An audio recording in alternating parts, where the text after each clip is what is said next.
Bhagavati Prasnaparamita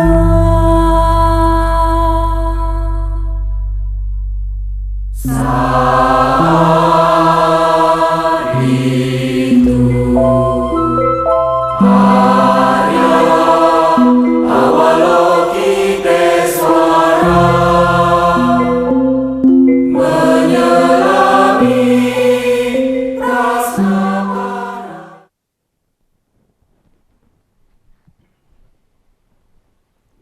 Namo Sang Hyang Adi Budaya, Namo Buddhaya. Para pemirsa TVRI, salam sejahtera bagi Anda semua dimanapun Anda berada. Saya Darmawati, senang sekali bertemu kembali di dalam Mimbar Buddha persembahan dari Majelis Budayana Indonesia. Dalam praktek nyata, kita sering sekali memaparkan kata-kata semoga semua makhluk berbahagia. Demikian suratan yang kita dapatkan dari bait praktek dari metta atau cinta kasih. Tapi bagaimana sebenarnya dari pengembangan cinta kasih itu di dalam kehidupan kita sehari-hari? Tentunya kita akan mendengarkan pemaparan langsung dari narasumber kita yang sudah kita undang ke studio kali ini. Tentunya kita sangat bersyukur di tengah kondisi pandemi kita masih bisa mendengarkan bimbingan Dhamma yang kali ini tentunya kita akan dibimbing oleh seorang Bhikkhu Sangga.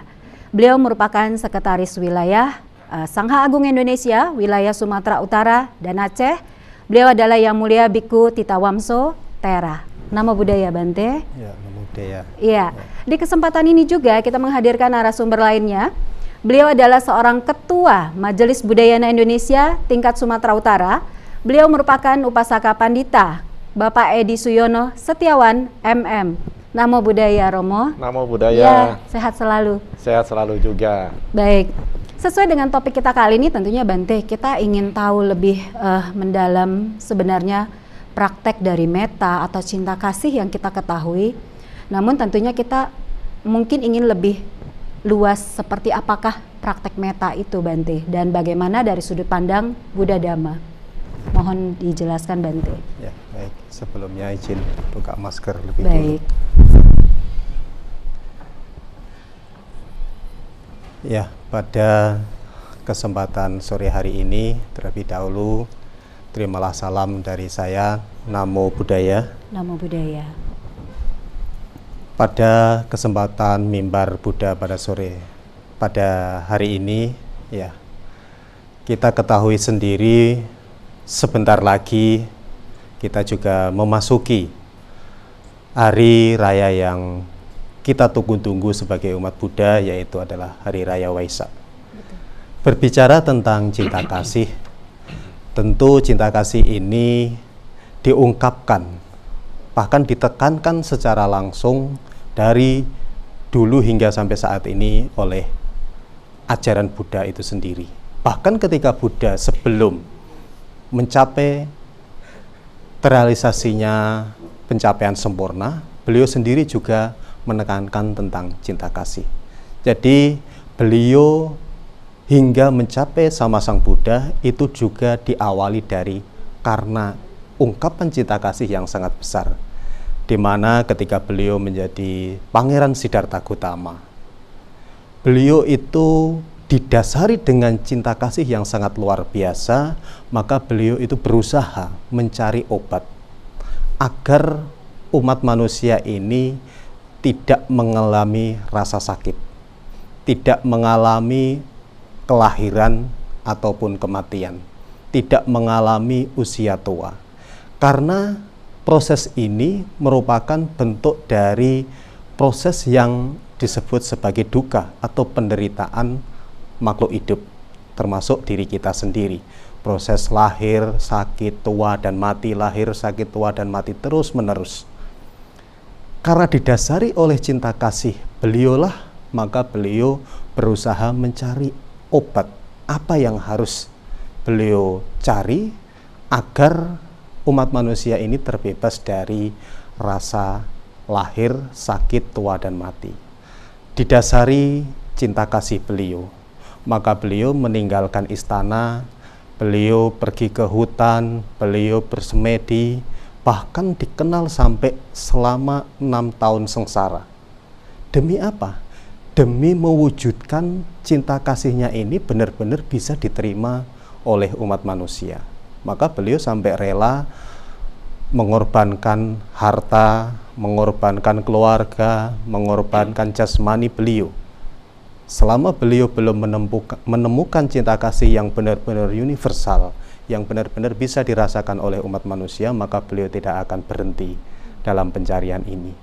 Nah, dari kisah inilah sehingga Siddhartha Gautama mencapai tingkat kesucian sama Sang Buddha. Yang dimaksud dari tingkat kesucian sama Sang Buddha, beliau telah menemukan obat terbebasnya dari kelahiran kembali, dari rasa sakit, tua, dan mati. Nah, dari situlah maka kita sebagai umat pemeluk dari ajaran Buddha itu selalu sering kita kenal, sering kita dengar sebutan Sabesata Bhavantu Sukhitata. Semoga semua makhluk turut berbahagia. Ini sesungguhnya juga ungkapan dari cinta kasih yang paling mendasar bagi diri kita, agar kita termotivasi memiliki cinta kasih yang lebih besar. Dengan hal-hal yang kecil ini, ya dengan demikian harapan kita bukan hanya ucapan saja, tetapi juga dipraktekkan melalui tindakan, melalui perbuatan. Ini semua juga berawal dari pikiran. Ya, karena Buddha sendiri mengatakan di dalam Dhammapada, beliau mengatakan pikiran adalah pelopor dari segala sesuatu. Pikiran adalah pemimpin, pikiran adalah pembentuk. Nah, dengan apa yang disampaikan beliau di dalam Dhammapada ini, maka kita sebagai umat Buddha seyogianya selalu berhati-hati dalam menggunakan cara berpikir kita. Maka dari itulah kita sering mendengar semoga semua makhluk berbahagia. Ini untuk membentuk agar pelopor pikiran kita benar-benar terbentuk untuk mengarah ke hal-hal yang baik. Ketika pikiran kita mengarah ke hal-hal yang baik, maka perbuatan, ucapan kita akan menjadi lebih baik. Apalagi saat ini sudah mendekati dengan hari-hari Waisak, di mana kita juga memiliki suatu kewajiban untuk memperingati hari Waisak, bukan memperingati hanya sekedar berfoya-foya, berpesta pora, tetapi kita memperingati, mengenang kembali jasa-jasa Siddhartha Gautama, kelahiran Siddhartha Gautama mencapai penerangan sempurna, Buddha Mahaparinibbana. Ketika kita mampu mengenang kembali, ketika kita mampu menghormat, bersujud dengan puja yang tulus, maka kita semoga dengan demikian kita bisa mampu meresapi ajaran-ajaran yang beliau ajarkan kepada umat manusia. Memang saat ini kita tidak melihat Buddha secara langsung karena Buddha Mahaparinibbana itu lebih dari 2500 tahun yang lalu. Tetapi kita juga harus mengingat bahwa Buddha sendiri telah berpesan kepada murid-murid beliau. Barang siapa yang menjalankan Dhamma, maka merekalah yang bisa melihat Buddha. Oleh karena itu, kalau kita ingin melihat Buddha, maka mari kita bersama-sama menjalankan Dhamma. Bagaimana cara menjalankan Dhamma? Tentu kita mempraktekkan ajaran Buddha. Mempraktekkan ajaran Buddha yang paling mendasar seperti apa? Yang paling mendasar adalah ungkapan dari cinta kasih. Ketika ungkapan cinta kasih kita kembangkan, maka tentang dana kita akan mudah mempraktekannya. Karena orang memberikan sesuatu itu tentunya didasari oleh cinta kasih. Tanpa didasari oleh cinta kasih, maka kita mungkin akan sulit memberikan sesuatu walaupun itu nilainya sangat kecil. Tetapi karena kita didasari oleh cinta kasih, maka kita dengan senang hati, kita dengan tulus bisa mempraktekkan tentang dana. Karena dana ini merupakan bentuk ajaran Buddha yang paling mendasar, ibarat pondasi sebuah bangunan mental untuk diri kita. Ya, gitu. Betul. Baik, Ya. terima kasih Bante. Luar biasa sekali tentunya pengembangan dari meta kita dapat kembangkan apabila kita mengerti makna dari cinta kasih itu sendiri. Nah, kembali kepada apa yang Bante sampaikan tadi Bante. Bante ada menyampaikan bahwa ada kata-kata semoga semua makhluk hidup berbahagia. Hampir semua orang juga menguasai kata-kata itu gitu ya Romo ya. Romo sudah tahu maksudnya. Baik, ini kepada Romo. Jadi kalau kita pernah membaca salah satu sutta, di sana ada disampaikan bahwa lebih bermakna itu kalau cinta kasih dikembangkan, mungkin tidak sekedar slogan. Nah, bagaimana menurut Romo? Ya, saya ingin menyapa dulu para pemirsa. Namo Sang Hyang Adi Budaya, Namo Buddhaya, Namo Amitofo. Amitofo. Para pemirsa yang budiman yang ada di rumah, pada hari ini dengan senang hati kami hadir untuk berbincang-bincang tentang tema Waisak yang tadi disampaikan oleh moderator, bahwasanya dengan cinta kasih kita semua bersaudara. Tadi pertanyaannya, memang cinta kasih itu bukan hanya sekedar lip service, bukan hanya di bibir, ya. Tapi memang lebih bermakna dan sesuai dengan tujuannya adalah dalam bentuk action, dalam bentuk tindakan sehari-hari. Itu memang benar seperti itu. Karena kalau kita hanya mengatakan sekedar perkataan saja, walaupun memang setiap perkataan itu memiliki nilai yang baik. Karena setiap kata-kata itu biasanya juga akan berawal dari apa yang dipikir.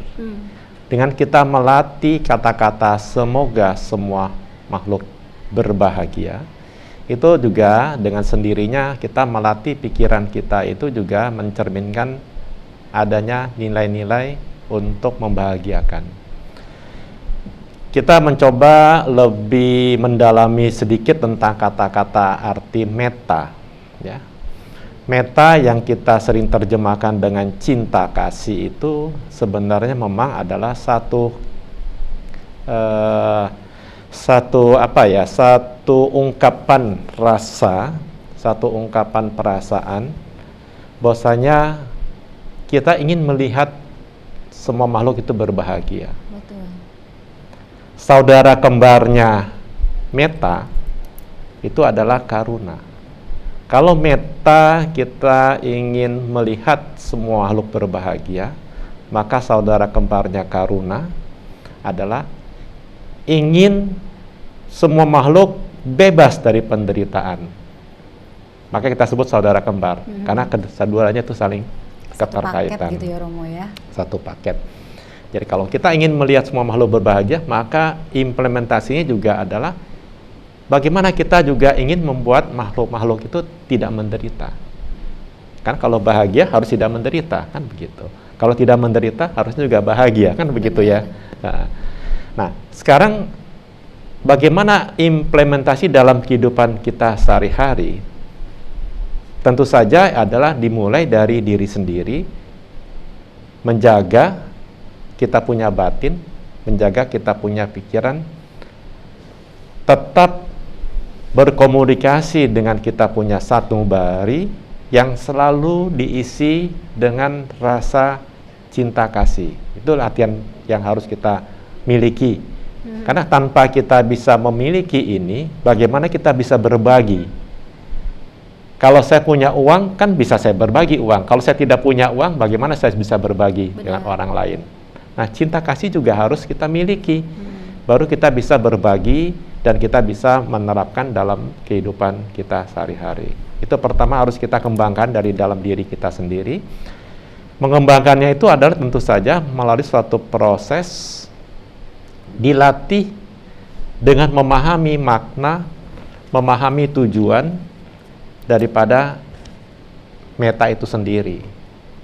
Di dalam perenungan-perenungan seperti yang telah dicapai oleh Yang Maha Mulia Buddha Gautama, bahwasanya dengan kita memiliki cinta kasih yang semakin luar biasa di dalam diri kita, maka kita tergugah untuk bisa menolong orang lain.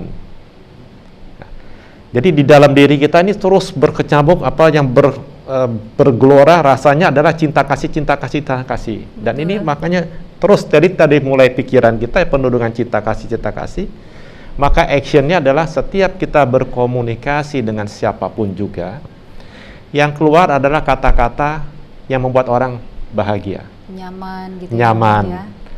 Kata-katanya tersebut jelas tidak akan menyakiti orang tersebut. Kata-kata tersebut akan membuat orang semangat dan bergairah untuk berbuat kebaikan. Dan kata-kata yang keluar dari kita ini adalah bertujuan untuk memperbaiki, mentransformasi orang lain yang maaf istilahnya sebelumnya perilakunya tidak baik. Kita ingin mencoba mengungkapkan satu kalimat kata-kata membuat dia sadar dan akan merubah sifat-sifat tidak baik. Jadi cinta kasih ini sebenarnya adalah bagaimana membuat orang bahagia dengan cara orang tersebut bisa merasakan kebahagiaan dan orang tersebut termotivasi untuk bisa berbahagia. Jadi kita bukan hanya memberi dalam bentuk, oh saya kasih kamu cinta kasih. Tidak.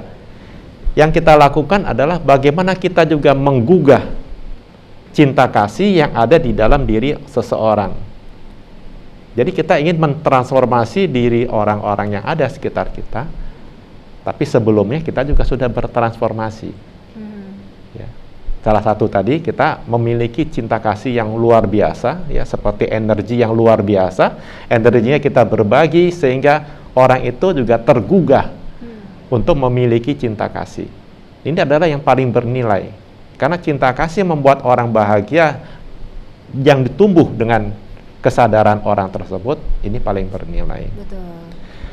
Sedangkan yang lain, cinta kasih kita bisa kita membantu seseorang yang berkaitan dengan kebutuhan fisik. Tadi kan kebutuhan batin. Secara batin. Kebutuhan fisik. Jadi, kalau memang orang itu mengalami kesulitan, ya termasuk penderitaan fisik, kesakitan dan sebagainya, menolong orang tersebut, itu bagian elemen implementasi praktek kita mengembangkan cinta kasih kita. Begitu. Baik. Baik. Termasuk juga kepedulian kita terhadap masyarakat, terhadap lingkungan hidup kita dan alam semesta. Ini bentuk cinta kasih yang lebih luas. Kenapa? Kalau kita tidak peduli dengan lingkungan, kita tidak peduli dengan alam semesta ini, maka kembali lagi nanti penderitaan akan menyerang manusia-manusia yang hidup dalam lingkungan yang tidak bagus tadi. Betul. Ya. Jadi saya memberikan hanya gambaran seperti itu saja secara singkat. Mudah-mudahan bisa menginspirasi saudara-saudara pemirsa yang ada di rumah. Baik, terima kasih Romo, luar biasa. Jadi tentunya dalam topik kita para pemirsa yaitu tentang meta cinta kasih, bagaimana cinta kasih dengan persaudaraan. Kembali kepada Bante. Jadi kalau kita tadi sudah mendengarkan pemaparan tentang meta, tentunya kita ingin tahu lebih lanjut nih Bante. Di dalam Anguttara Nikaya disampaikan bahwa pentingnya praktek cinta kasih, artinya walau kita kembangkan sejentik jari saja namun mampu memberikan manfaat besar. Makna dari sutta ini seperti apa, Bante? Ya, jadi makna dari sutta ini tentu memberi manfaat yang sangat besar. Terlebih dahulu adalah manfaat untuk diri kita sendiri yang telah mengembangkan. Karena apa? Di dalam bagian Abhidhamma sendiri juga telah ada dikatakan sejentik dari kesadaran kita itu memiliki bermiliar-miliar kesadaran. Jadi ketika kita cara berpikirannya tik gitu saja, itu sudah memiliki miliaran kesadaran. Jadi kita tidak mengetahui perjalanan dari pikiran kita yang lebih mendetail.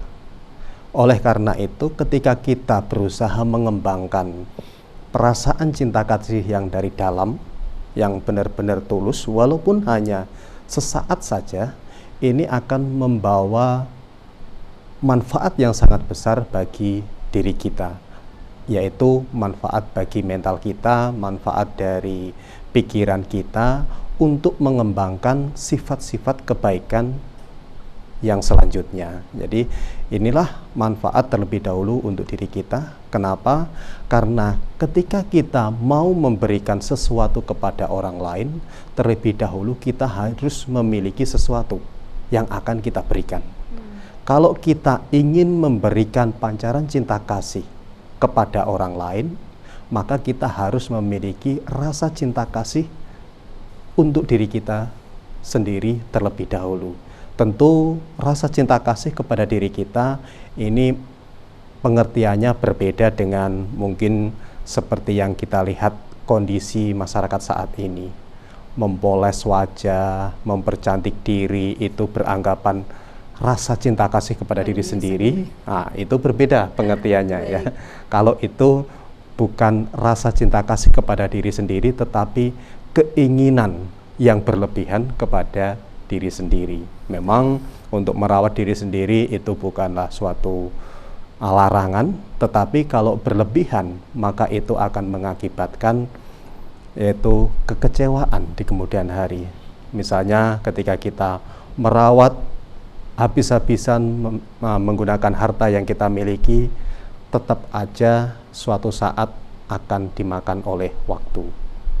Kita merawat diri kita semaksimal apapun, ketika waktunya tiba, usia kita lanjut, maka keriput juga.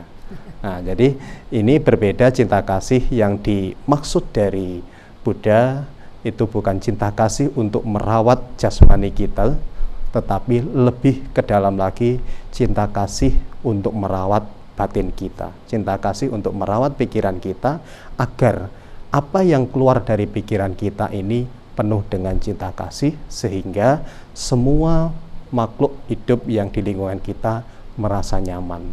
Ya, tentu ini jauh lebih ke dalam pada diri kita sendiri. Luar biasa Bante. Tadi Bante menyampaikan tentang sejentik itu tik gitu. Saya juga langsung tik nih Bante.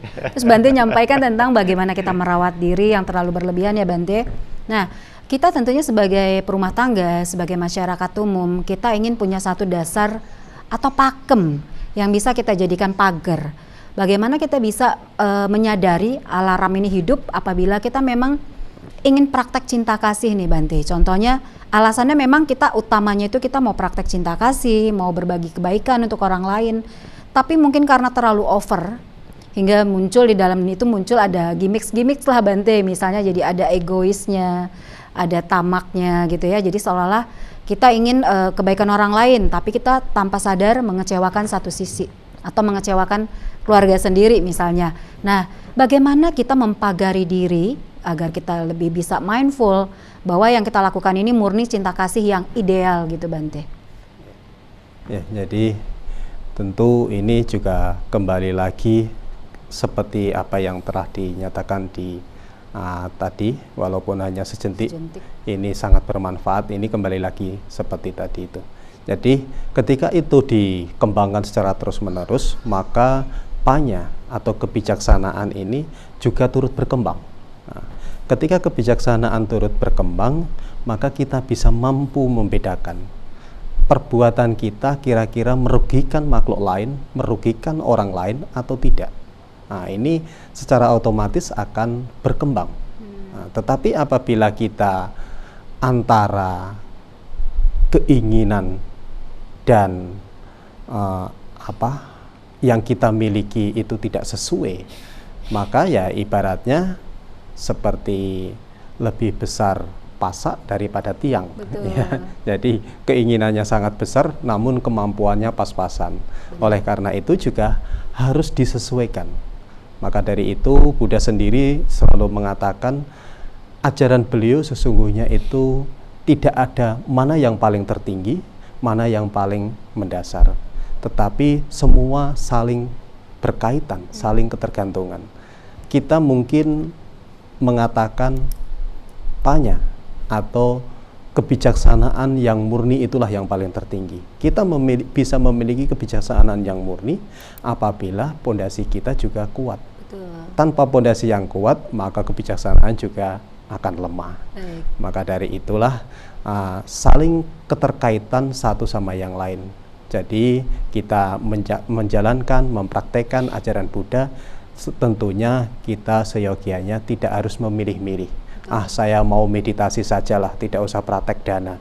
Dana itu masih awam, hanya memberi. Kalau meditasi kan dekat dengan pencapaian. Betul. Tentu juga ini tidak bisa. Kenapa? Karena pondasi kita tidak kuat, maka ketika kita sampai puncak, belum melangkah sampai sempurna, bisa jatuh lagi. Oleh karena itulah, maka kita harus memproteksi pada diri kita sendiri, harus melihat kepada diri kita sendiri, kira-kira apa yang sesuai untuk kita salurkan, sesuai untuk kita berikan kepada makhluk hidup.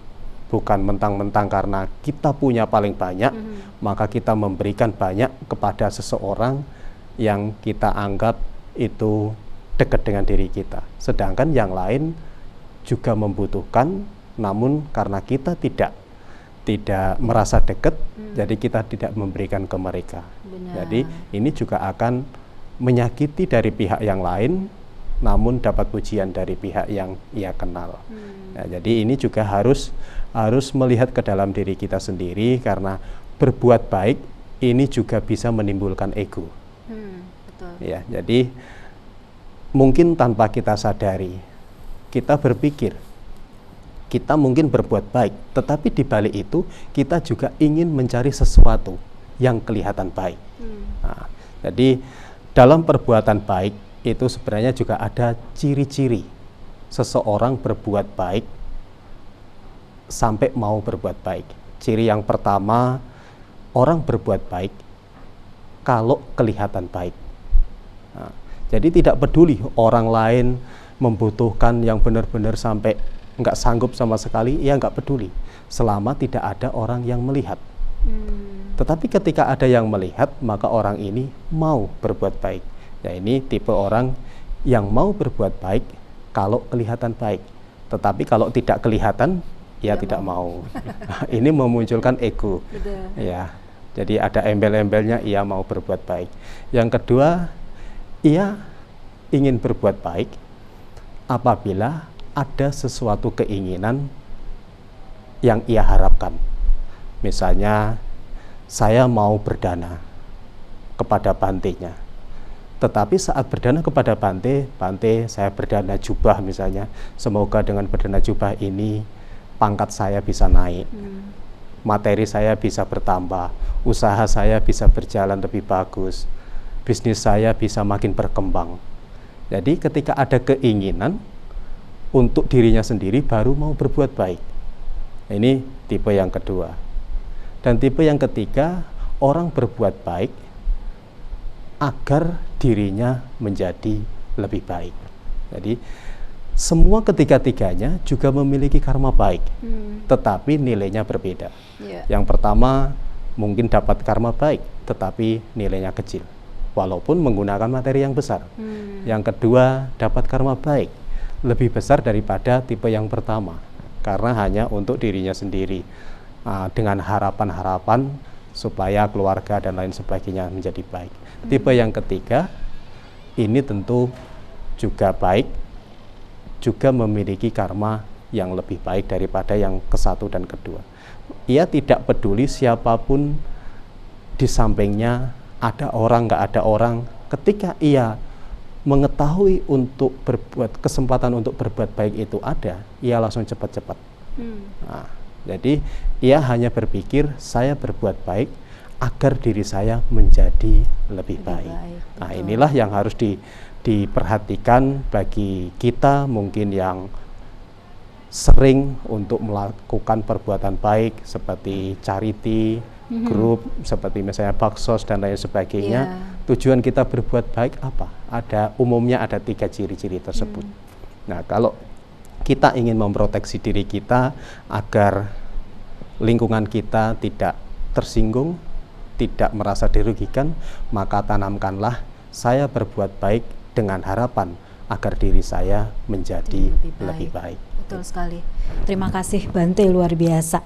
Oke, dari apa yang disampaikan tentunya kita perumah tangga, masyarakat juga kadang bertanya-tanya. Untuk mengucapkan Sabe Sata Bhawantu Sukhitata itu mudah, prakteknya yang tidak tentu mudah. Nah Romo, kalau kita bilang apa sih tips yang biasa kita praktekkan, kita aplikasikan sebagai umat awam untuk bisa praktek mudah tentang praktek meta ini?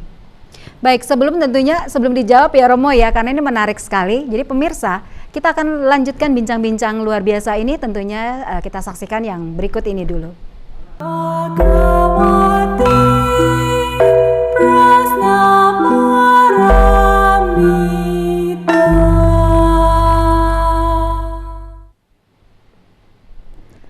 Salam sejahtera, kembali bertemu di acara Mimbar Buddha, persembahan dari Majelis Budayana Indonesia. Kali ini topik kita adalah dalam cinta kasih, semua bersaudara. Bante dan Romo, kebetulan kita ada telepon yang masuk, kita akan coba angkat dulu ya. Halo, Namo Buddhaya. Oh, belum ya. Baik, kami mengundang para pemirsa, rupanya terputus. Kami tetap mengundang Anda, para pemirsa TVRI dimanapun Anda berada, silakan hubungi kami di nomor telepon line interaktif kami kepada narasumber kita kali ini dengan topik dalam cinta kasih semua bersaudara. Baik, kita lanjut nih kepada Romo, sangat menarik sekali. Jadi praktek cinta kasih itu tentunya kita bisa bilang susah ya susah, mudah juga gampang gitu. Tapi mungkin Romo ada tips yang bisa diberikan kepada kami bagaimana kita memulai untuk praktek cinta kasih yang sangat mudah dan bisa kita lakukan sehari-hari. Baik, terima kasih Ibu Darmawati. Ya. Seperti yang tadi disampaikan oleh Ibu Darmawati, segala sesuatu itu mudah kalau memang itu menjadi suatu hal yang biasa kita lakukan. Betul.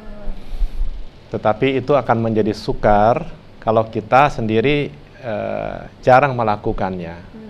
Sama seperti kalau kita jarang naik sepeda, satu saat kita naik sepeda, waduh susah juga ya ngayunya. Tapi setelah kita banyak waktu mengendarai sepeda, tentu dengan terampil kita bisa mengemudikannya ya. Tentu saja untuk mengembangkan cinta kasih dan mempraktekkan cinta kasih ini selalu diawali dengan adanya satu aspirasi, Bu Dharma. Ya. Dan itu sudah kita lakukan dalam kehidupan kita sehari-hari. Ya. Kita mengatakan sabe sata babantu sukitata, itu juga kita sudah mengungkapkan aspirasi kita. Tapi hanya di aspirasi saja itu nggak cukup. Harus ditindaklanjuti yang namanya praktek. Nah, praktek inilah yang kita lakukan dalam melakukan kebajikan-kebajikan tertinggi. Kita contohnya bisa mengembangkan, mempraktekkan itu melalui praktek Satparamita dan mempraktekkan melalui Catur Paramita. Ya. Jadi Satparamita dan Catur Paramita ini adalah satu praktek yang memang nanti akan bisa mengembangkan cinta kasih kita. Jadi pengertian cinta kasih atau meta dari pandangan relatif. Ada lagi satu pandangan meta yang sifatnya ultimate, yang tertinggi, yaitu pengembangan batin itu sendiri. Batin yang penuh dengan bodhicitta. Dua-duanya dijalankan.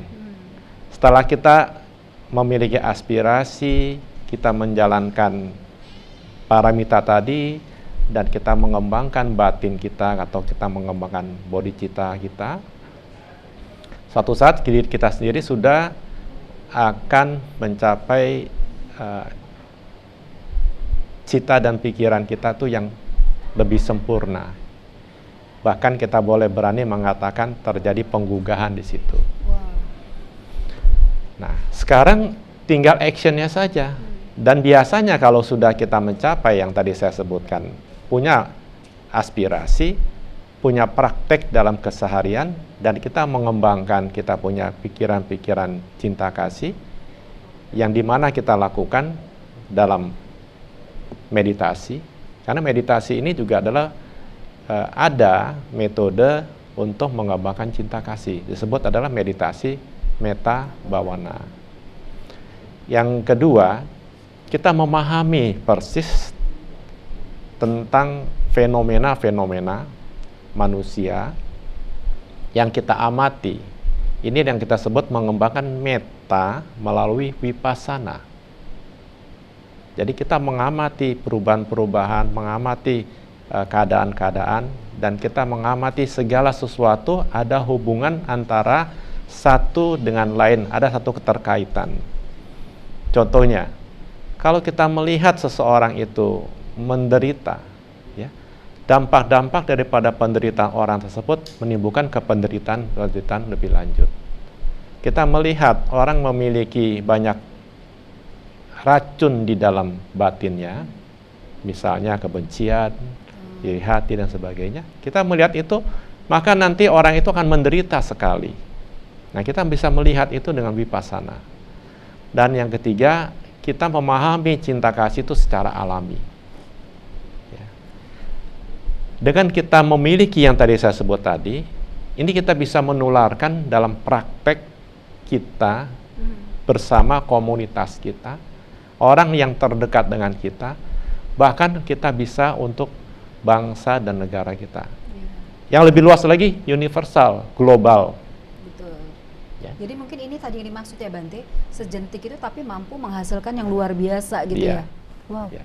Jadi apa saja itu bisa kita lakukan pengembangan-pengembangan, tapi dimulai dengan yang tadi yang saya sampaikan. Baik. Dari mulai kita selalu punya aspirasi dan kita ada keinginan kuat. Betul. Ada aditana ya Bante istilahnya ya. Tekad Kita ya. ada aditana di dalam diri kita, benar-benar kita mau mengembangkan cinta kasih kita. Baik, luar biasa. Intinya kalau yang bisa saya tangkap adalah berawal dari aspirasi menjadi inspirasi, Romo ya. Iya. Baik, luar biasa. Nah, Romo, kalau tadi Romo sudah membahas tentang fenomena. Nah, saya mau bertanya kepada Bante tentang dilemanya nih, Bante. Karena ada fenomena, biasanya ada juga yang merasa dilema. Jadi tanya di sini jadi pertanyaan Jadi di sana. pertanyaan gini, gitu ya. Kan Romo bilang saling berkaitan, Iya, ya, saling iya. mendukung. Baik, Bante. Saya banyak nih bertemu dengan orang-orang sahabat ya atau teman-teman yang bertanya atau punya masalah dilemanya gini, Bante. Sudah sering praktek cinta kasih, sudah sering menolong orang, berbuat baik, tapi justru merasa banyak menuai itu hal-hal yang kurang baik, kurang menyenangkan. Ya, banyak dari mereka juga berkata, saya jadi males berbuat baik. Jadi prakteknya jadi melempem nih, Bante. Kalau menurut Bante sendiri seperti apa? Ya, jadi ini memang fenomena yang umum kita temui. Ya, bahkan ada yang menimbulkan kekecewaan, Betul. pura-pura lupa dengan wihara. Menghindari, Bante. Ya, jadi sesungguhnya itu berawal dari salah diri kita sendiri. Kenapa kita tidak mempelajari proses asal-usul mengapa saya harus berbuat baik? Mengapa saya dapat karma baik? Mengapa saya dapat karma buruk? Nah, ini merupakan proses perjalanan hidup kita, bukan hanya hidup di saat ini saja. Betul. Tetapi hidup yang lalu, mungkin waktu kita masih muda, masih anak-anak, bahkan kehidupan sebelum kelahiran saat ini.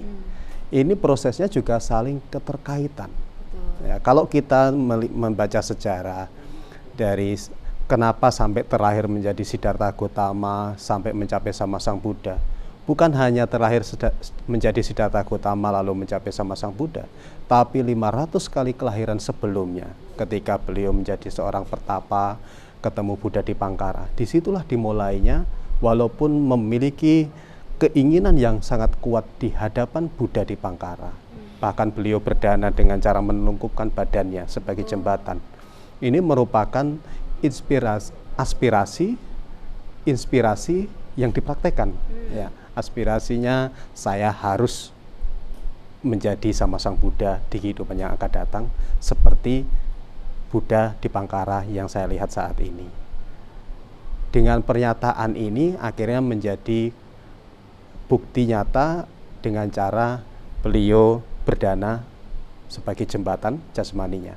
Dari situ beliau juga lahir mati, menderita, dan banyak kali kelahiran sehingga beliau menjadi Siddhartha Gautama. Ketika beliau menjadi Siddhartha Gautama, walaupun sudah sesuai memenuhi parami beliau untuk menjadi sama Sang Buddha, tetapi ada sedikit parami yang belum sempurna, yaitu harus menuai karma yang tidak baik yang pernah beliau lakukan, sehingga beliau walaupun bertekad yang sangat kuat, maka beliau tetap menderita selama 6 tahun di hutan Urwela tersebut. Ini merupakan bentuk dari karma masa lalu yang pernah beliau lakukan, sehingga beliau untuk mencapai sama Sang Buddha harus membutuhkan perjuangan sampai digambarkan tulang depan ketika kulit depan ketika dipegang tembus ke kulit belakang. Itu saking kurusnya, ibarat saking menderitanya. Tetapi beliau karena kekuatan keyakinan yang sangat kuat itu tidak dipedulikan, maka terbukti beliau mencapai sama Sang Buddha. Begitu juga dengan di masyarakat kita. Kita mungkin menganggap diri kita berbuat baik yang cukup besar. Kita membanggakan diri kita sangat besar dalam berbuat baik. Tetapi kita tidak pernah melihat seberapa besar kejahatan yang pernah kita lakukan.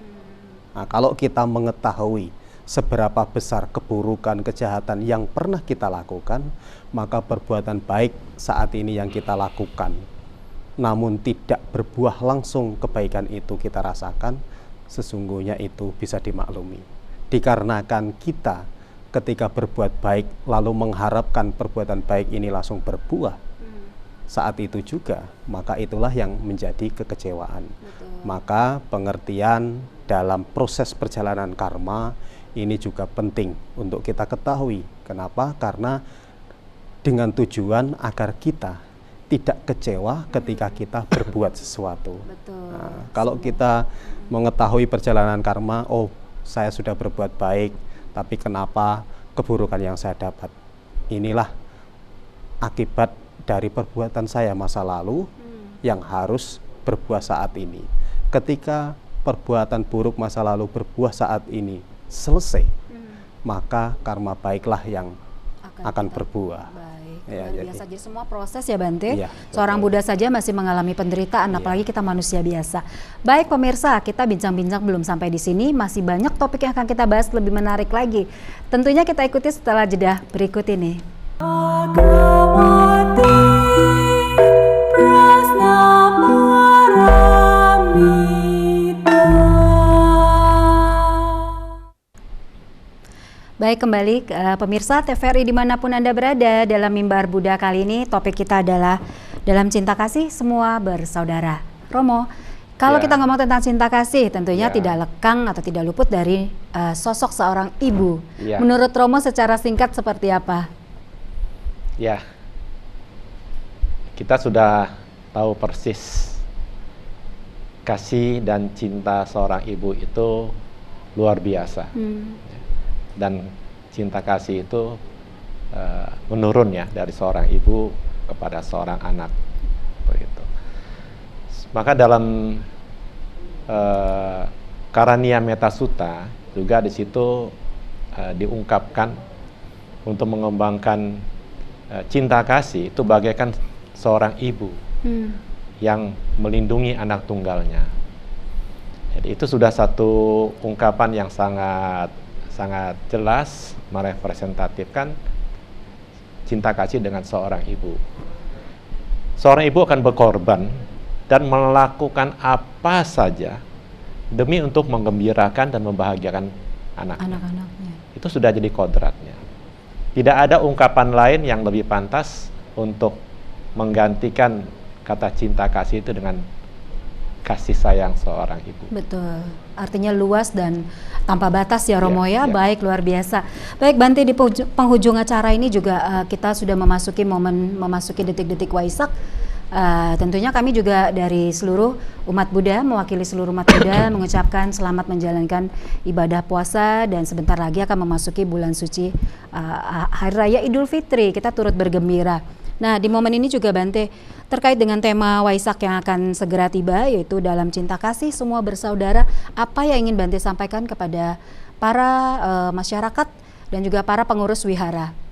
Ya, jadi kami dari keluarga Budayana Indonesia mengambil tema ini tentu bukan hanya semata-mata tema, tetapi ini ungkapan ajakan kita agar kita semua benar-benar menjadi saudara.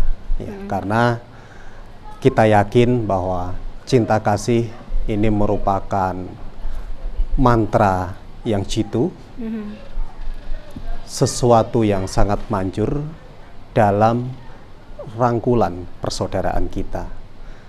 Bahkan Buddha sendiri juga mengatakan bahwa kejahatan apabila dibalas dengan kejahatan tidak akan berakhir.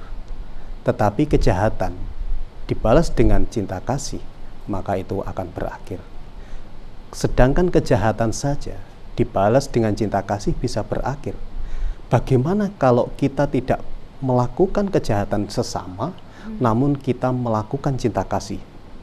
Maka bukan hanya berakhir kejahatannya, tetapi kita benar-benar bersaudara. Ya, persaudaraan inilah yang akan membuat diri kita, lingkungan kita, siapapun yang ada di sekitar ini benar-benar merasa nyaman atas cinta kasih yang kita kembangkan secara bersama. Ya, apalagi di dunia ini kita lagi digoncang permusuhan sesama saudara, walaupun itu mengatasnamakan negara dan lain sebagainya, namun kita sesungguhnya adalah saudara karena kita sesama manusia, yaitu adalah saudara. Jadi inilah yang harapan kita inginkan agar siapapun, dimanapun kita berada, kita berusaha untuk mengembangkan cinta kasih agar kita menjadi saudara dimanapun kita berada. Ya. Baik. Terima kasih Bante. Nah, Romo, untuk masyarakat juga para pengurus wihara tentunya dalam masa pandemi ini tidak menyurutkan kita mengisi kebaikan, vibrasi positif di dalam memperingati Waisak. Apa yang bisa disampaikan? Silakan Romo, pesan-pesannya. Ya. Dalam kesempatan sore hari ini, saya ingin menyampaikan kepada seluruh sahabat-sahabat sedama, khususnya kepada para pengurus wihara, para pengurus organisasi maupun perkumpulan keagamaan yang ada di Sumatera Utara, baik dari kelompok-kelompok remaja, pemuda, wanita, ya, dan juga komunitas-komunitas lainnya yang sama-sama bersama kami akan merayakan Waisak di tahun ini, di bulan Mei yang akan datang. Saya juga berharap dan menghimbau untuk terus kita memupuk rasa persaudaraan, rasa persatuan, dan kita tetap mempunyai semangat kebersamaan, memupuk cinta kasih dan kasih sayang. Karena kita sama-sama memiliki pengertian bahwasanya cinta kasih itu membebaskan kita dari sekat-sekat perbedaan. Betul. Apakah perbedaan fisik, asal-usul, ras, suku, maupun perbedaan-perbedaan pandangan, kepercayaan, dan sebagainya. Itulah the power of love. Luar biasa. Demikianlah yang saya sampaikan. Baik. Terima kasih. Luar biasa. Intinya juga mungkin kita bisa tambahkan bahwa di dalam kondisi pandemi ini tentunya kita tetap harus menjaga prokes ya. Oh Romo, ya, ya, tentu. Betul. Ya, Itu jadi tidak sudah mengurangi menjadi standar. ya nilai luhur dari kegiatan Waisak itu sendiri. Baik, sedikit yang bisa saya simpulkan dari bincang-bincang kali ini, tentunya kita bisa mengambil satu inspirasi bahwa kebaikan itu walaupun sekecil apapun jangan pernah kita remehkan. Kita tetap harus selalu berpikir positif dan selalu mempraktekkan cinta kasih tanpa batas. Dan juga di penghujung acara ini sebelum kita tutup tentunya marilah kita bersama-sama merangkapkan kedua tangan, bersama kita berdoa untuk Indonesia yang lebih baik. Kita meningkatkan rasa cinta kasih dan juga persaudaraan. Kami mengundang kepada Bante untuk berkenan menutup dengan doa. Semoga Semua makhluk turut berbahagia. Bawatu sabba manggalang rakantu sabba dewata sabba buddha nubhawena sabba dhamma nubhawena sabba sangha nubhawena sada soti bhavantu te.